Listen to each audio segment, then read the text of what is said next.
balita na ikay mawiwili. So mga par, matapos nga po matalo ang ating pambato na si Vincent Astrolabio sa naging laban nito kontra kay Katsuma Akitsugi, kung saan bumagsak ito ng 5 beses sa body shot at natapos ang laban sa round 7. Marami naman po mga idol sa mga Pinoy boxing fans ang nagsasabi na kaya daw nadali si Astro Boy sa body shot, puro daw noodles ang kinakain ito sa kanyang training camp. Walang ganitong komento mga idol, isang hatred talaga na komento. Talagang hindi maganda to mga idol, lalo pa natalo si Astro Boy na kababayan natin. Ganun talaga ang boxing, napuruhan lang talaga si Acero sa bodega. Kapag nasaktan ka kasi sa body shot mga boss, talagang iindahin mo ng matagal, kaya hindi masyado nakarecover si Astro Boy. At bodega din talagang punteriya ni Akitsugi. May nagsabi pa nga na banyaga na fans mga idol na dahil sa 5 bagsak daw ni Acero sa body shot, posible daw umihi ito ng dugo kinabukasan. Ganun kalupit kapag natamaan ka talaga ng malutong sa bodega. Pero sa performance naman ni Acero mga idol, talagang maganda naman ang pinakita nito. Ang didiin ng mga suntok nito mga boss, hindi lang talaga nakalanding ito ng malinis at solid sa hapunes, dahil mahaba at magaling ito gumamit ng distansya sa bakbakan. May kalalagyan din sana si Akitsugi mga idol, kung nakatama lang ng solid ang Pinoy. Well, ganun talaga ang boxing mga boss, minsan talo, minsan panalo.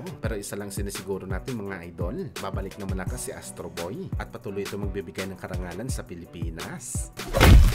Sa kabilang banda naman mga idol, sa naging press ko nga po ni Naoya Inoue sa laban nito sa December, kalaban si Alan Picasso na gaganapin sa Saudi. Kasama ni Inoue ang potensyal na makakalaban nito na si Junto Nakatani, kung saan mga idol inamin po ni Inoue na ang laban daw nito kay Alan Picasso sa December, stepping stone lang daw ito mga idol para sa target nito na super fight na laban kay Nakatani. Kumbaga mga boss, pampadulas ng si Picasso, sa gayon para hindi kalawangin si Inoue sa laban nito kay Junto Boy. Pero gayon pa man daw mga idol, hindi pa rin daw bibiguin ni Inoue ang mga boxing fans. Magbibigay pa rin daw ito ng magandang laban sa mga fans. At ayon sa mga eksperto mga idol, wala naman daw talaga maibibigay na magandang laban si Inoue dahil ang nilabanan nito ang fighter na wala pang masyadong experience na lumaban sa highest level sa bakbakan. Kumbaga bagito pa si Picasso. Subalit sa naging reaksyon naman ni Luis Neri mga idol, sa sagupaan ni Inoue at kababayan nito na si Alan Picasso, posible naman daw manalo si Picasso at ma-upset nito si Inoue. Basta gamitin lang daw nito ang haba at tangkad niya sa bakbakan at puntusan lang talaga si Inoue. Pero masyadong bata pa daw si Picasso,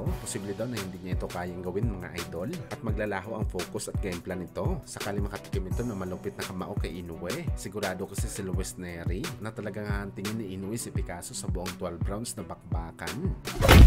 Sa kabilang banda naman mga idol, ang ating pambansang kamao Manny Pacquiao dumating na sa Amerika, hindi para mag-start ng kanyang training camp sa kanyang next fight, kundi para suportahan ni Pacman ang kanyang anak na si Jimwell para sa pro debut nito sa katapusan ng November. Pero mag-i-expect talaga tayo mga idol na hands-on talaga si Pacman sa pagsasanay kay Jimwell sa gym para sa nalalapit na laban nito. Alam naman natin ang ugali ni Boss Manny, binibigay talaga nito ang kanyang best sa training at gigil din ito na manalo sa unang laban ni Pacboy sa pro, kaya abangan natin to mga idol.